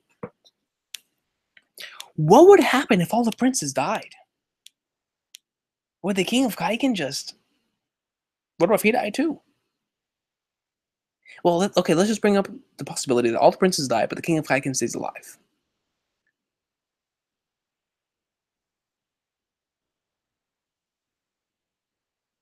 What do you think? I don't know. That's a good question. Because, yo, what they said earlier was kind of like a troll statement, like with Scorpion Sketch saying that, but wouldn't they have to? But at the same time, he doesn't, because he's still the king. So if it's a succession war, then hey man, look, if if they all get murked, let's go reproduce some more, you know? Right? I don't know. It's a good question, man. It's a hell of a question, bro. I don't know. Yo. I mean, it's not something that I see happening. But just the thought of it is like, yo. Okay, let me see. I have no idea who's going to win, but more than one prince is going to survive. You really think that at bird time? You think that more than one prince is surviving? And then he's just going to give up and give it to the other prince? Maybe. Maybe. Let me see. I think Meruem post-Rose was the strongest being we'll ever see in Hunter x Hunter. We've already saw Jing, though. And Jing, like I said before, Jing is swatting that bug. Jing is a walking bug repellent. He is decimating that thing. Let me see. Yeah, but when Gon first met Kite, wasn't he almost killed by normal-sized chimera? Yo, that's a shoot. That's facts. That's actually factual. Yo, NA, how are you doing? It's been a while. NA, how's it going? Last time we spoke, you were I believe you were watching Hajime no Ippo. The greatness, man. The greatness. The Takamura awesome sauce. Let me see. Chimera ants are only strong if eaten by humans because they have the Nen genetics and human intelligence. Well, that is a good point. You bring up a good point there, the Conqueror. That's actually a great point. Because before that, they were strong, but they weren't on the level that they were like even in like even close. That's a good point. That's a good point, the Conqueror. I didn't really think about it that way. Because it was really after they started eating humans that they even started, gaining an intellect, like you said, or even gaining nen abilities or anything of the sort. That's a good point, Conqueror. That's a very good point. It would be very Togashi-like to me to not make Don a fighter since everybody is expecting him to be that OP character. Maybe he can manipulate or control the weather or something. So yeah, I actually like that, man. I'm rocking with your idea of where he's not an OP guy. Like, it's not like these things don't want to touch him. Like, there's a lot of like strong things in the Dark Continent. Like, it's not that he's just that strong. It's that he's so great at like being a survivalist. He's a genius in terms of like the adventure side of things. That he knows how to survive in this type of climate, in this type of weather, in this type of environment. And like you said, maybe he has an ability or an inability to where it's not OP, but it's something that allows him to live in this sort of conditions. I think it works. I think it works, and it would set to I mean, honestly, bro, if you ask me, he doesn't even have to be OP. Just being able to survive in those types of environments alone, isn't that like a lot of like what Hunter x Hunter is? I mean, he's a hunter. If he even is a hunter. He's just going out there and he's trying to get more knowledge, and he's just writing stuff for someone to read eventually one day. I don't know, man. I dig your idea. I dig your idea, dude. I really do. I think the Gyro arc will be the final arc in Hunter x Hunter. I think so too. I've actually spoken about this before. The Gyro / Meteor City arc, I believe, will be one, if not the final arc in Hunter x Hunter. I agree. Yeah, hey, thanks a lot, Chives, man. I do appreciate that. I really do appreciate that. Yeah, because we can just nuke them. You can't nuke a disease or AI. Oh, yeah, you're talking about the calamities. You're talking about the calamities. You're talking about the calamities. Let me see. Crap, I missed something. Hey, my boy Chris is up in here, man. Brother Nero, I arrived. What's up, my brother, man? How you doing? Metro Boomin is gonna be so hyped to see the backstory of the Phantom Troop. Yes, that's something I can't wait to see. I want to see what causes why is their bond so strong, and why do they have this strong connection to the will of the spider, to not like how it was in York New Guys. They obviously love Crollo, and they have a strong bond to the leader. But they have a mentality to where the spider must live on even if we die. Why is that? Why do they have such a strong connection to the concept of being a troop member, to the troop itself, the spider? It's not even just the members, even though we know that they have a fantastic relationship. But what is it that drives that force and that motivation that they must let this thing live on no matter what, even if they die? That's what I want to know, man. I want to know how it started. I can't wait to see how they were. I can't wait to see what they look like. And we can pretty much assume what the original members were. And it makes you think, man. You're like, incredible. I can't wait. I can't wait to see the Troop's backstory. That's gonna be awesome. That's gonna be sick, bro. That's gonna be one of the highlights of Hunter x Hunter for sure. Just knowing Togashi. And I think we're gonna get more of that in the Meteor City arc for sure. Meteor City, man, that's gonna be sick. And hey, yo, I'm noticing you. I'm noticing you, yo. It's been a while. It's been a while, my friend. Let me see. Um, Flagnards. I just saw a comment, and I wanted to. Something interesting to see would be all the princes die, and the king of Kaiken dies, and then the land that was formerly Kaiken just gets taken over by the rest of V5 or the world government or whatever. Interesting. So, like, kind of like a that this was their plan all along, type of thing, to where they let everybody go on this boat to basically die so that they could take over whatever they needed to do over here and turn it into whatever they wanted to. That's interesting. That is quite an idea. That's something I could definitely see happening. Something I could see happening in real life, let alone in Hunter x Hunter. Theory, my boy, what is up? Theory 2, my mans. I feel like a member of the Reverie right now. Yo, Theory, man. When I do my One Piece live stream here for the Reverie, yo, man, you got to be on there, man, for that and for the Toriko live stream, bro. I'm planning on doing a Toriko reunion, getting a lot of like the old Toriko guys together. We always talk about it. We talk about some Toriko, man. That's gonna be a while from now, but definitely keep that in mind, bro. We're talking about some Toriko greatness. But I'm happy to see you here, my man. I'm Curve. Yo, I'm Curve, man. I love your profile picture.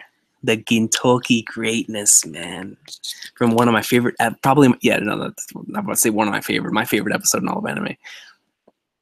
I'm an anime only recently finished the anime, so I don't understand anything, but by the time a new season comes out, if we're not dead, I'll probably forget everything said on this stream.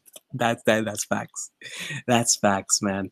You're probably going to forget every single thing that was stated in the stream, man, because that's how far and how long the next, it might actually be from here, But that's awesome that you just finished the anime.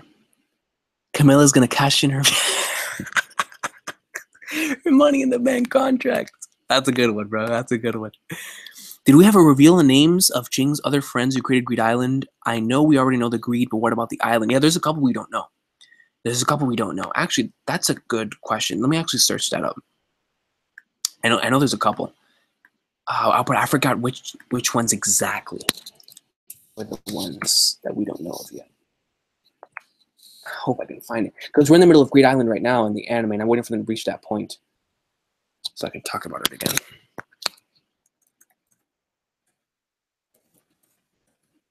Let me see. Let me see if I can find... Okay, episode 75, one of my favorite episodes in the series. Oh, crap. Okay, Greed.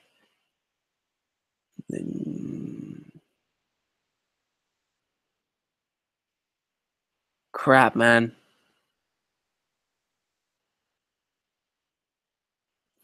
This is gonna bother me now, dude. Let me see. Okay, yeah, because the G is obviously for Jing. Let me see. Jing's... Yeah, but you're definitely right. That's another mystery that we still have yet to know is Jing's other friends. I need to rewatch that episode, man. I'll do that off air. But yeah, that's another one. That's another one of the mysteries that we don't know about in terms of like who were those other friends. I can't. Razor's my dude, bro. I know that's off the way. Razor's goat. Let me go back to the stream itself. Let me see. What happens if you hit a Calamity with a Nen punch and they learn Nen?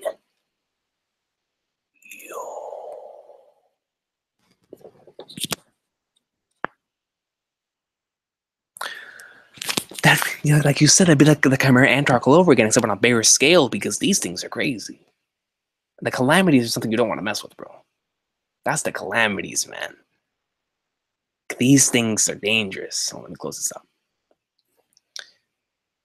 So, can you imagine Bryan with Nen? Bryan with Nen. Oh man, dude, screw that. I don't even want to know. Let me see.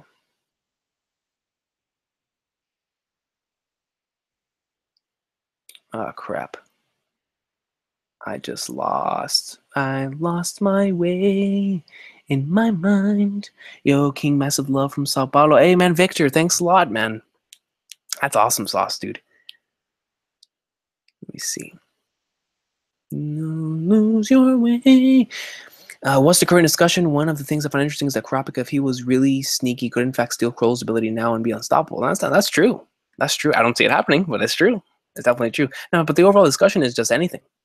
You know, I'm basically answering questions and just talking with you guys about Hunter x Hunter. That's why I didn't name this specifically for the latest chapters. I just wanted to talk about the entire Hunter x Hunter series. I think it was a good time. It's been back for around 8 chapters now. I think it was a good time to just have an overall series discussion about just anything in general when it comes to Hunter x Hunter. So, you know, I just decided, you know what, screw it, man. Let's talk about just some greatness. So I just, whatever topics come up. Probably going to be streaming for about, you know, a couple, hold on. Gon's story is over because of the condition he took to beat Pito.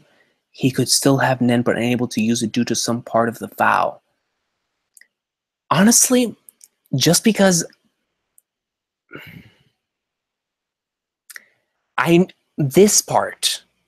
this part I agree. When it comes to, we're not gonna see Gon for a while, but I don't think that Gon's story is over. I see him. We talked about this in the general stream, but I see him getting his Nen back. It's not gonna be for a while, and it most certainly is not gonna be for a while. But I think Gon will take the role of being the main character again eventually. But for right now, yeah, he is definitely taking a hiatus as the main character of the story. But I don't think it's gonna be permanent. I think we'll see Gon with a different Hatsu, more mature and smarter, and try to change so he won't pull off something like 116 or 131 again. I agree. I most certainly agree. As a writer yourself, what do you think to Togashi's way of writing where the main character has already fulfilled his dream? Where does it go from here? Is this new to you or a technique? I'm not necessarily sure if I would classify it as a technique, but one of the reasons why I love Hunter x Hunter so much is because Hunter x Hunter provides it's a series unlike any other for me. There's a lot of things that I gain from other series. One Piece gives me inspiration to go out and like seek my own dreams and goals. Bleach, whenever I first got into it, really made me think about life after and about the afterlife and whatnot, like those type of things. Series like Ashita no Jo and Gintama really make you think about the current day, like everyday life, and how you have to like cherish those small things and like those small moments and whatnot. And all of that was done by the writers.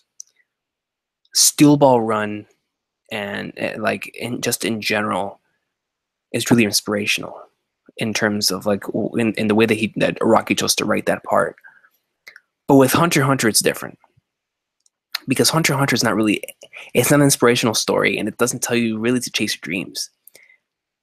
Hunter x Hunter is the only series to where when I'm watching it or when I'm reading it, Togashi's playing a game with me. He's playing a game of fill in the blanks at all times. And it's something that to me, I noticed right off the bat because I've read and watched a lot of things, and I've never seen anyone pull off this technique as good as Togashi has. Death Note did a pretty solid job of doing it, and there are a couple others I think that do a solid job of like bring you in terms of like the aspect of like really pulling you in from a standpoint of filling in the blanks. But I don't think anybody's as good as Togashi in terms of that, to where they're setting up a scene and you in your head are thinking, okay, no, he's going to do this. No, he's going to do that. And then Togashi goes around and he makes you want to think that or that, but in reality does something else. And that's insane to me. Like how he manages to play like a game of the game with me at all times. It's crazy, right? But that's just for when it comes to his writing style. Now, when it comes to where the main character has already fulfilled his dream, and where does it go from here? And is it new to me? In terms of, I can't say it's new to me because I've read both sides of the story with like a Naruto and a One Piece and those type of series to where like they go and they achieve their dreams, and you see like Naruto, there's Boruto and whatnot.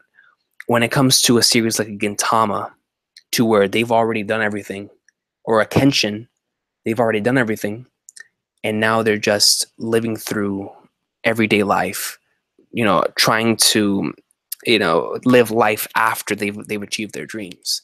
So or not even achieved their dreams, but after like a certain event happened in the past. Togashi, I think, is taking a bit from both. Togashi had his original dream be the setup to meet his father, and that was it right there. Like that's his dream, that's his goal. And now we're gonna see what happens after that, which most series don't normally do. Is it new to me in the way that he's done it? Yes. In terms of bringing these ideas and bringing a couple ideas from a couple different ways of telling a story and putting them together, yes, most certainly it is new to me. But the concept of it, it's something I've seen before. But once again, I respect Togashi's craft in terms of the way that he's done it. I mean, guys, Gon achieved his dream in the anime, and you still have people pleading for the anime to come back. Pleading because there's still so much left to do. That's masterful. That's incredible to me. It's incredible to me how he's managed to do that. And I truly do think that from here we're just gonna see Gon's. It's gonna be Gon's story. Well, after everything that goes on here, it's gonna be Gon's story. I don't even know how to answer that, man. Because I could say he's gonna turn into like a sort of Jing type of figure to where he's gonna go on adventures and try to seek his own way of life and try to become more of himself, because he's basically just been chasing his father around this entire time while still being his own man. But I feel like now he needs to go out and adventure and find himself and who he truly is, kind of like how his father did. But then at the end of the day, he would still be following in the footsteps of his father. So I don't know, man. I don't know. Has it really ended? Who knows? Has he met his father? That is the question. There's actually a theory that Jing's not even his real dad. Do I believe it? Half and half. I think it's possible because it's Togashi, but I think Jing is his father. But to answer your question, it's new to me in the way that he's executed it, because it's very interesting in the way that he's executed it. And I think that Togashi's way of writing is some of my. It's for me, like in terms of like other series inspire me in terms of like how I live my life. Togashi inspires me in wanting to become a better writer and a better storyteller, because the way that he tells a story is crazy, man. Like he pulls you in, man. Like, and the way that he uses all of these different things to tell his story, man, and the way that every single arc is different from the other, and yet they're all so and connected. He's a genius. He's a genius. Even going back as far as Yu Yu Hakusho, I respected his genius then, but it doesn't compare to me when it comes to Hunter x Hunter, man. Hunter x Hunter is something else. Let me see. Yo, a legitimate summons to the Reverie from the King himself. I'm honored, man. Seriously, I'll try my best to be there. Time zone suck. It's 5 a.m. here, yo. Thanks a lot for sticking with me, theory, man. That's crazy. 1 or 2 years have passed, but yeah, man, most certainly, bro. I'll try to definitely have you on for the Reverie, bro. For the Reverie. 1 or 2 years has passed since Gyro left Meteor City and the start of the Black Whale journey. Do you think he could have worked with Pariston somehow in that time? Who are you talking about, Gyro? That Gyro could have worked with Pariston? With the 5,000 Chimeras? That's quite a thought. Could. Definitely could. That's interesting. I don't think I've ever heard anybody say that. Periston and Gyro. That's some end of series stuff there, bro. Rickon, what do you think Lorio will do in this arc? I hope we at least get a fight scene with him, and I can't wait to see his highlight. Yeah, man. I mean, he had a lot of spotlight in the election arc, so because of that, I think we might be focusing more on the Kurapika side of things, which we already are. But I want to see Leorio do something. I want to see Leorio do something. I want to see what his highlight is. Like you said, I want to see what his main part and like what he's going to do in this part of the story is going to be. He could just simply be the guy that's, but it's Togashi, man. He can't simply just be the person there that's going to be the healer, like in a video game. He's going to have a role to play. I think he's going to have a role to play. How big is that role going to be? I think it's going to be pretty big. He's part of the Zodiacs now. So I think it's going to be pretty big. And it could be something that might even save Kurapika now that I think about it.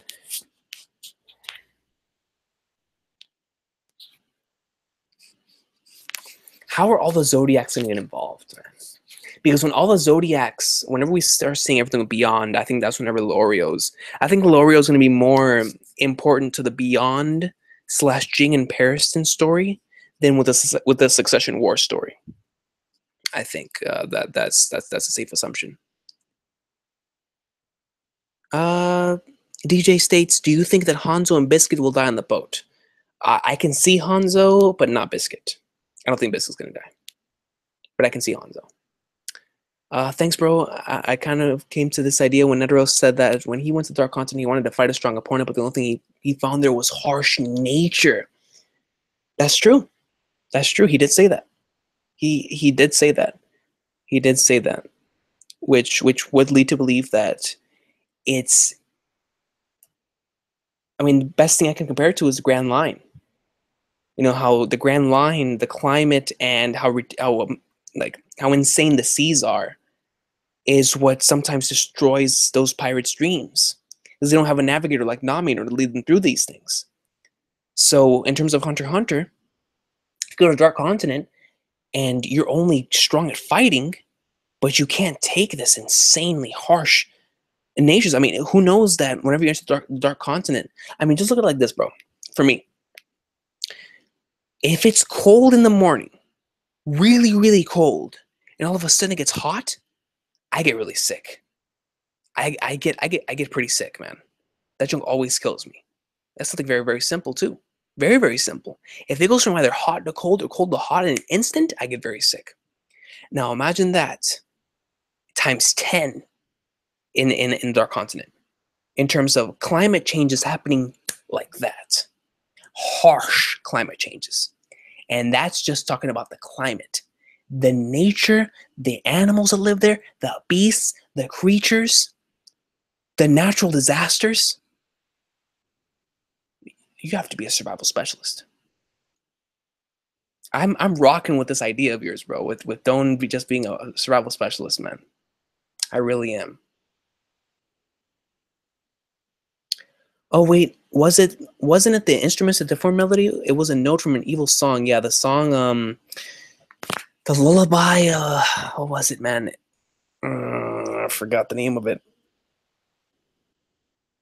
What the hell's that? I like heard something, but I was spooked. I was like, yo, what was going on? Well, there's something in my window, man. Like, is somebody trying to get in some Hunter x Hunter greatness over here, man? But anyways, let me see.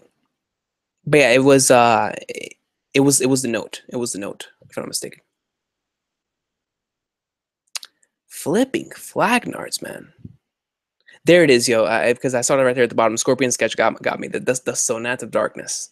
That's what it was. That's what it was. Crap. Yeah. Avenger Naruto. I know. I know. Jing is his boss, bro. That's just it's just a theory, man. It's just a theory that you always hear in the community. Flipping Flagnards, man.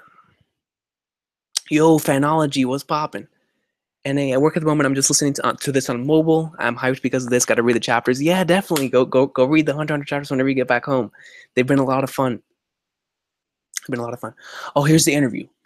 Okay, thanks a lot, Chives, man. I do appreciate that. It's the joint interview with Oda? I read that before. I'll save it. I'll keep it right here.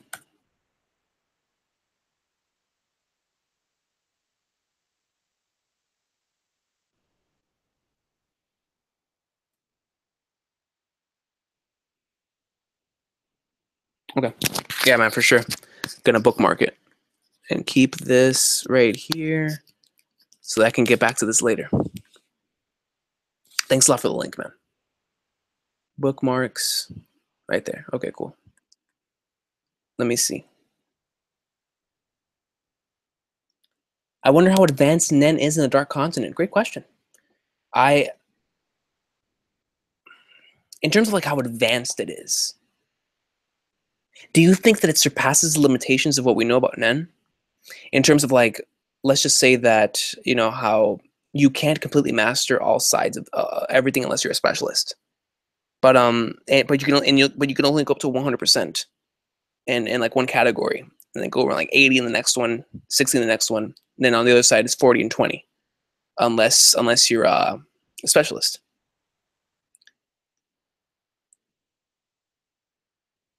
Do you think that it surpasses those limitations? They found a way, but even then,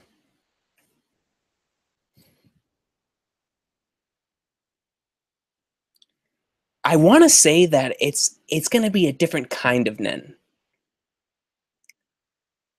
I I don't want to say that it's. I think we are going to, of course, find out more about Nen. I'm not sure about like an advanced Nen, but I think we're going to see like a different kind of Nen. Not in terms of like another type, like another enhancer or a transmuter or something like that. But I think we're gonna see more ways of how to utilize Nen in these type of conditions, kind of like how what Emperor Time was talking about with um with Dawn, and how he uses his Nen in order to survive. I have a feeling we're gonna see Nen in ways that we've never seen it before. It's gonna be quite interesting. It's gonna be quite interesting in the Dark Continent. Shout out to Hyori Tai Elemental Piano Greatness, one of the greatest of all time, one of the greatest OSTs I've ever heard.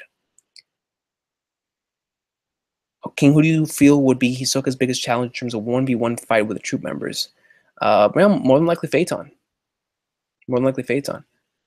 I mean, but my boy Ben Olive, man, he's Jupiter, man. Whoa, he's goat. He's goat, man.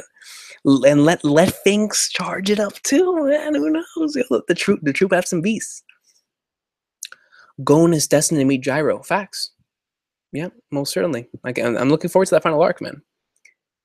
What if Gon has a totally new Nen type and style? Yeah, we were talking about that. How more than likely he's probably going to be a specialist now. Now that he lost his Nen and now he's going to have a new type, it's more than likely going to be a specialist. Let's see. What do you think? What do you think would require more lives from Nanika? Make me stronger than Meruem, or make me better at Kamugi? I'd probably say make me better at Gungi than Kamugi. You can't do better at that game than Kamugi. Kamugi played that game like I played Modern Warfare 2 and Call of Duty 4. Like Kamugi played that all day, every day, nonstop. So I'd probably say Kamugi's. Do you guys think Hunter x Hunter will at least end around the time One Piece of Berserk end? Yes. I actually think that Hunter x Hunter. I think that Togashi will have Hunter x Hunter go on for a long time. Maybe not as long as something like that one series just ended in Jump. Oh my gosh, man, I forget the name of it. It's the one with the cop, the gag manga. Maybe not as long as that one, but I think pretty near. Where do you think these authors are getting this theme from where the planet itself is larger than previously imagined, with New World, Gourmet World, Dark Continent. Is it a culture thing? It's been something that has been explored a lot in adventure series as of late. Magi did it as well. I remember whenever I was reading that, Magi did it as well. So I think it's just something that, when a new way of expanding your story is told, like when Dragon Ball first started introducing the whole time skip element of having like time skips be like a prevalent a part in your series, and the transformations and stuff like that, like then everybody like started doing that as well. I feel like whenever Dragon Ball, or just like the adventure type of,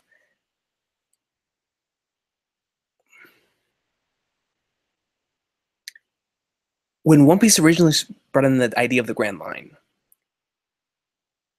I feel like that might have sparked a bit when it came to like Toriko and having like its Gourmet World, Hunter x Hunter with our continent, and like One Piece did it again with the New World. But I think it all stems back to the Grand Line. I think it all stems back to the Grand Line, because a lot of stuff like that we heard about the Grand Line, we heard it again even more like double time and for the New World. So, but it's something that's been around for a while. It's something that's been around for a while that a couple of series have been doing, but it's just more prevalent as of late because more series have been doing it because there's been more adventure series. But it's been something that's been around for a while. Magi did it as well. Yeah, Togashi's villains are phenomenal. Togashi has some of my favorite villains, man. Like they're so good. They are so good. Let me see. This is a straight up an eye-opening experience, quality stream, bro. Hey man, thanks a lot, Retro Samurai, bro. I really do appreciate that. I really do appreciate that. If the New World and Gourmet World didn't exist, then would the Dark Continent still happen? Yeah. I kind of want to say yes. I want to say yes. But at the same time, I don't know, because, like I said before, I feel like the whole idea for the Succession War came from Togashi possibly being inspired by Game of Thrones. So if Game of Thrones didn't exist, he probably wouldn't have had the idea for this either. Togashi got the idea for the election arc because of all the stuff happening with the election back in 2012, 2011. Like the big ruckus and everything that was going down there over there with that. That's what he was inspired to draw at that time.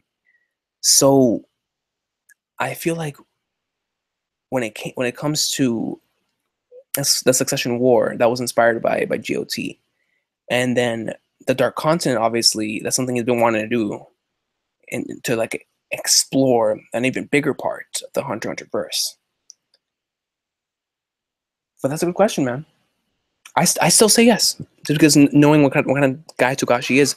Remember what happened with Yu Yu Hakusho, the demon world, and how much he could have explored the demon world, and yet they didn't. So, I mean, they explored it a bit, but not to the extent that that they've been hyping up something like the Dark Continent. So Togashi has always had like the idea of there being like something more, something bigger. So I say yes. I say yes. Exactly, Bay Area, and the fact that he can still have an overload of dialogue, and it's still gripping and entertaining. It's truly something amazing, man. Dialogue to me is some of the most important stuff in my enjoyment for a series. That's kind of like why a series like a Metal Gear Solid sticks out to me so much, because Metal Gear Solid has phenomenal dialogue. Metal Gear Solid probably has like the best dialogue I've ever experienced, right?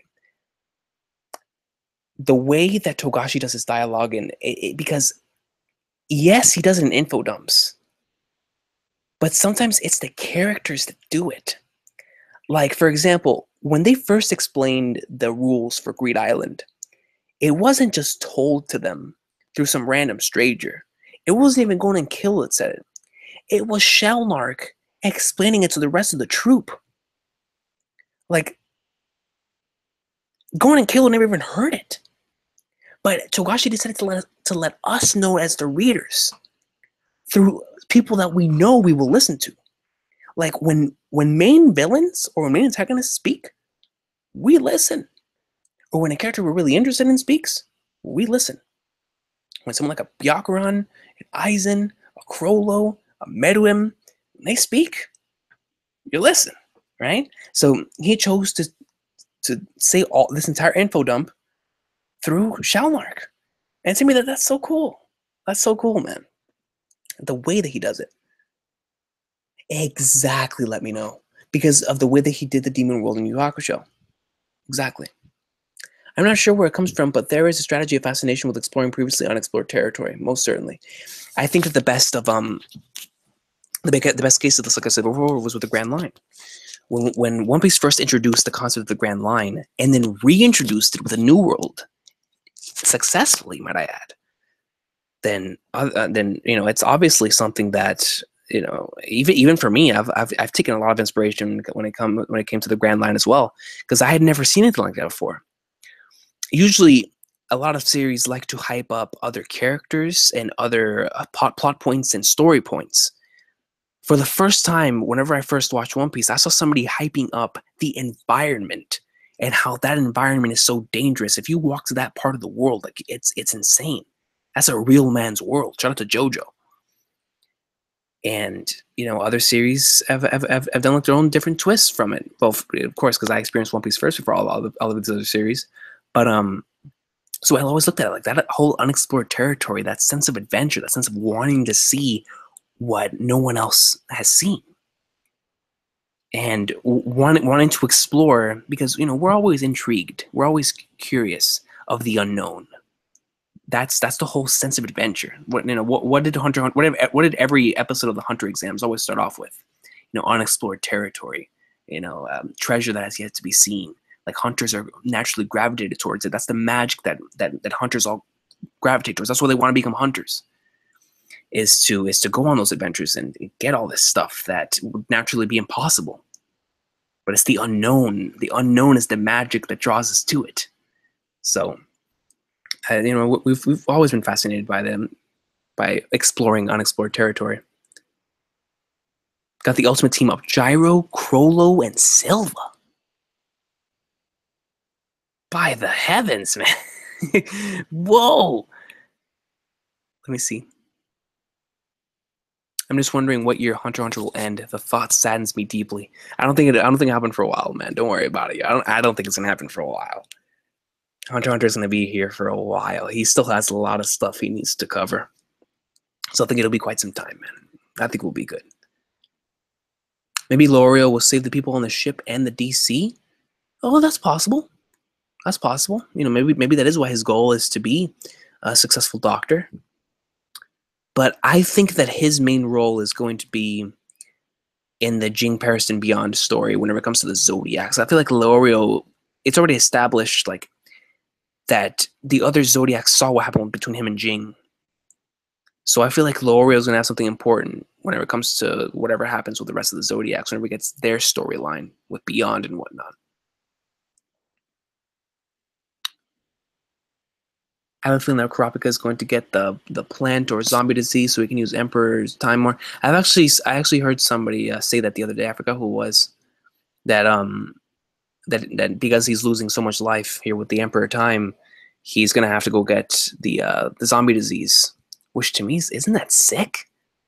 Like, in order to prevent yourself from dying and to further like your ambition to successfully carry out your goal of annihilating the troop and like getting revenge, that you would go that far as to get a zombie disease? But yet I can see it. I can see it because right there, Togashi can touch upon a very important topic. Just how far are you willing to go for your revenge? Are you really willing to risk it all? Not really to risk it all in terms of your life. Are you really ready to risk the rest of your sanity, your lifespan, to have it? If you're a zombie, you're not going to die. Might as well. You're going to live for, if not forever, then for a long time. You're not going to be able to die. So that by itself is going to be a completely new life lesson.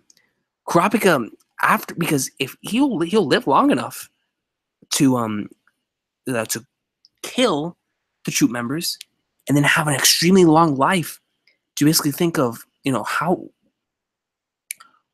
what truly makes life important, and the little things that make life important. That it's not just all about going out and getting that revenge.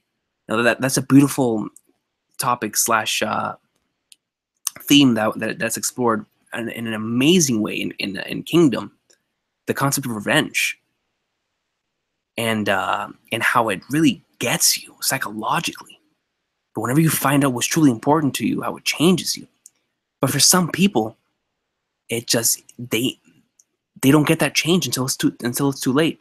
They don't really find out just how important like everyday life is, or like how important the little things are, how like Jing's speech are until it's too late, until they're so engulfed by their own rage and their own, you know, wanting to avenge and get revenge, that it consumes them. I feel like Togashi can definitely explore that more when it comes to Kurapika's entire. I mean, he's already explored it a lot when it comes to his all revenge plot. But if you were to do something like that with a zombie virus, man, I mean, he could have a lot of territory to explore when it comes to the life of someone who might have even completed his goal of getting revenge and living a life of never being able to die afterwards. He could do it as Togashi, man. It's Togashi. Oh, crap. I lost my way. But yeah, guys, I'm gonna go on for like around 10 more minutes. I'm gonna have to go to sleep and get some shut eye, man, because I gotta get up for work early in the morning. But before I continue reading some comments, just a quick note for everyone in here. Tomorrow morning there's gonna be an upload for the One Piece fan made reaction, the fan made chapter that I read. Yo, that junk was awesome, dude. And I did a live reaction to that. And then on Friday, well, I'm gonna make an update video for tomorrow too. So tomorrow you're gonna get two videos. One in the morning is gonna be that thing, and then also tomorrow evening, after I get out of work, I'm gonna record a video for an update for the future. This update is gonna talk about my schedule for the future, because now that I'm going back to college again, there's going to be a change in the schedule, because Thursdays will almost completely be off limits for me, because I'm going to be at school all day.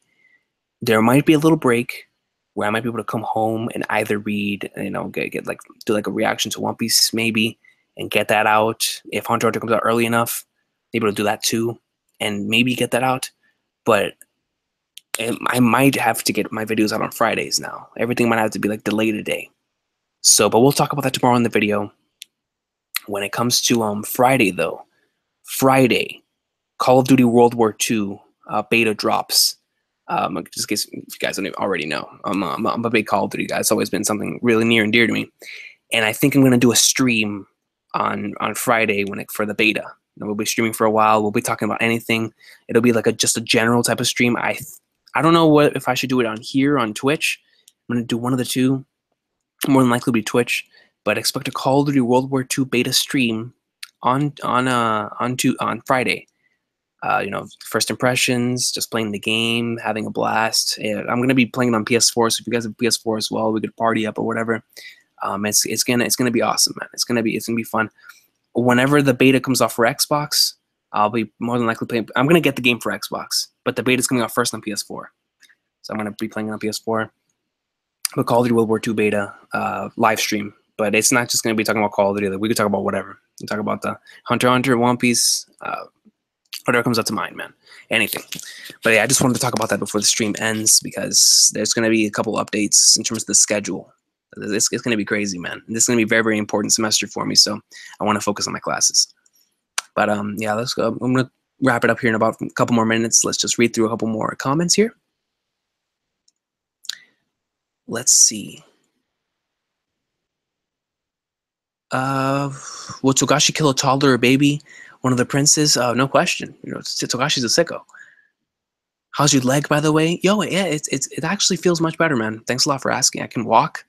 I just started walking again on Friday. I got back to work yesterday, so I'm working again. I'm walking around. I'm exercising. I'm getting some more feeling back in it. It still hurts. Sometimes I even feel a lot of pain whenever I turn it and whatnot, but it feels a lot better, man. A lot better.